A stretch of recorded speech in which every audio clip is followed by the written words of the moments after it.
This is the Vivobook Go 15-inch. It's a pretty normal laptop for moderate office usage. It's got very modest specifications like a low-powered quad-core AMD Ryzen 3 7320U with 4 cores and 8 threads based on the Zen 2 architecture. 8GB of non-upgradable LPDDR5 RAM running at 5500 MHz and a 512GB SSD. It also costs a pretty reasonable 35,000 Indian rupees. But there is one crazy feature on this seemingly normal laptop, and that's the display, which is unbelievable for this price range as this laptop features an incredible OLED panel.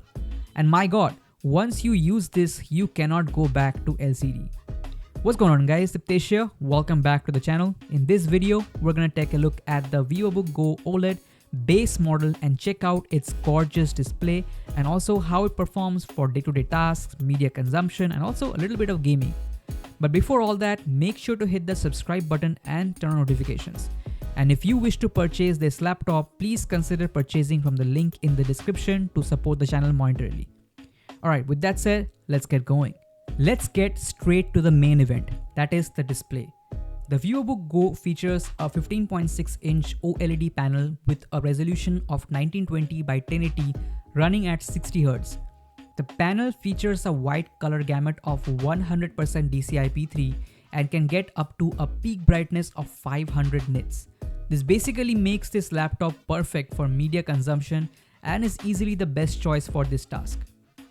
Just check out how this OLED panel with perfect black compares against regular IPS LCD panels that you find in most laptops, actually even on really high-end expensive gaming laptops. The difference between OLED and LCD is simply too large. Just check out the massive contrast difference in this scene. I know this is a very hard scene for LCD panels, but it's real as to how poppy the image on the Vivobook's OLED display looks. There is a level of purity to the image. The colors and contrast just pops and looks so rich. The other very important thing is the OLED panel feels much easier on the eyes while working in the dark. If you are a programmer, the display is great for late night coding sessions as the lack of a backlight feels more comfortable on the eyes. I think it's because of the less blue light emission from an OLED display compared to an LCD display. I just wanted to demonstrate the backlight difference by keeping both the screens at the same display brightness while I up the ISO of my camera, and you can see the OLED blacks remain perfectly black. It really makes a big difference in real life. One of the things with most OLED displays is that they come with glossy screens. So how well does the Vivobook handle reflections? So here's an extreme test where I have the screen with a dark background pointed towards an open window.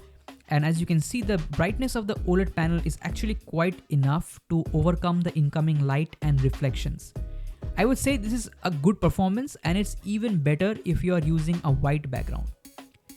I also wanted to test how this laptop handles ABL. So most OLED panels implement automatic brightness limiter or ABL, which lowers the full screen brightness after some time. And as you can see, I tested this with a white XL background at full brightness for over 15 minutes and there is no drop in brightness. Now of course, no display panel is perfect, and the fear with OLED are the chances of permanent burn-in. I am obligated to say this, but when you decide to go for an OLED panel, you accept the risks of burn-in. Now, this laptop is over 5 months old, and with regular office usage, there are no signs of burn-in for the moment. Asus has implemented various measures in the background to lower the chances of burn-in, but I'll always say with OLED, there are always the chances of permanent burn-in. It's a trade-off that you accept in favor of the other amazing characteristics of OLED. So basically, when it comes to media consumption, especially at this price, this is a clear choice. You will have a great time watching movies or even streaming games to this display. Alright, so now that's enough about the display. Let's take a look at the other aspects of the laptop, starting with the build, which is pretty bad. This is one of the flimsiest laptops that I've ever picked up. It is very slim and light, but it's entirely made of plastic, which would have been completely fine. However, this is really flimsy plastic. It's clear where sacrifices were made by Asus to make this OLED display fit in this price range.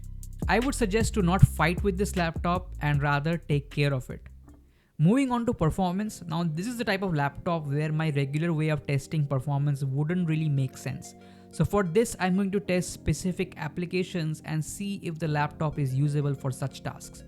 First, let's test if this laptop is good enough for screen sharing.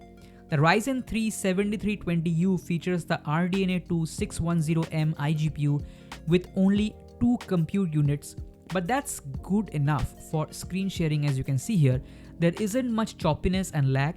So if you are a teacher who provides online classes, this laptop is going to be good enough.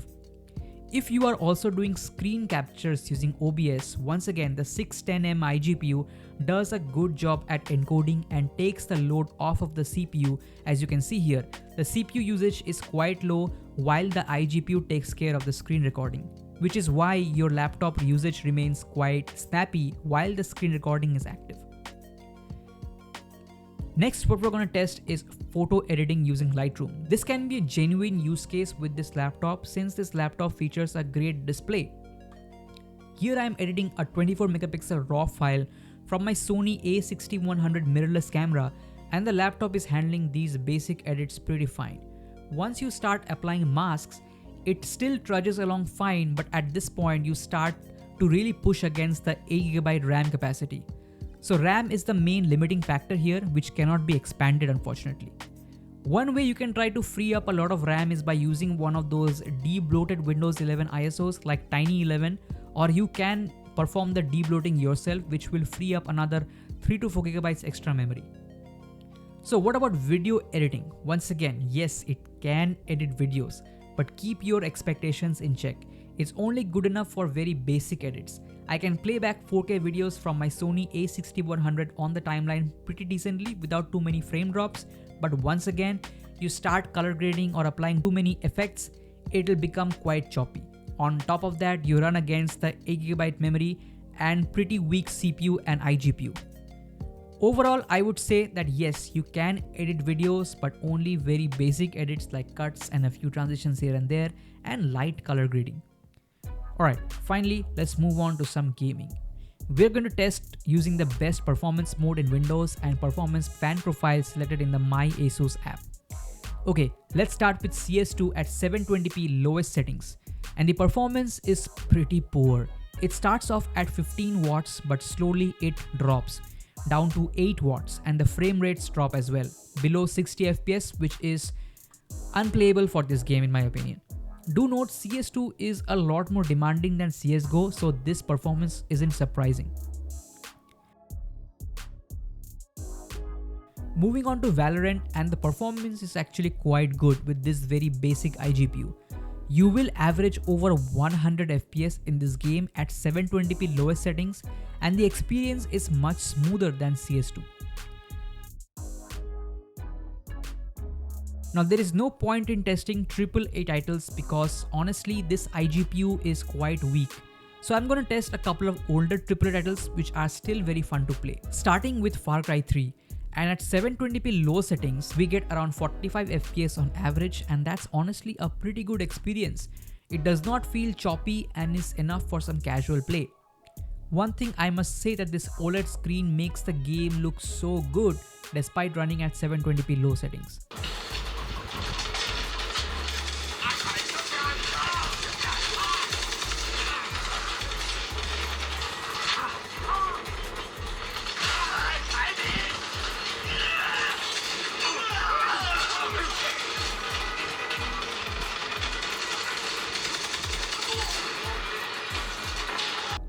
Next up is NFS Hot Pursuit 2010, which is one of the best NFS games ever. At 1080p medium settings, once again we are in the mid 40s, which is just fine and does not negatively impact the experience. The game is still very enjoyable on this big OLED display. Lastly, we got GTA 5 running at 720p low settings, and we hover in between 45 to 60 FPS. And once again, that's enough for a casual gaming experience on this tier of hardware. The game does not feel choppy and the OLED colors adds to the visual experience. So That's all about the Vivobook Go 15 OLED. Are there better performing laptops than this in this price range? Of course there is. You can get much better CPU and GPU performance from Ryzen 5 5500U laptops for sure. However, if you are looking for a laptop mainly for content consumption and office work, then the Vivobook Go 15 OLED is the clear choice. The excellent OLED display will give you some of the best movie watching experience and is excellent for game streaming. Alright guys, thank you so much for watching this video. Do let me know in the comments if you're looking for an OLED laptop and would you consider the Vivobook Go 15 OLED. Also, make sure to hit the subscribe button and turn on notifications, and if you wish to purchase a laptop, consider purchasing it from the affiliate links in the description to support the channel monetarily. Alright guys, take care and I'll catch you in the next one. Peace.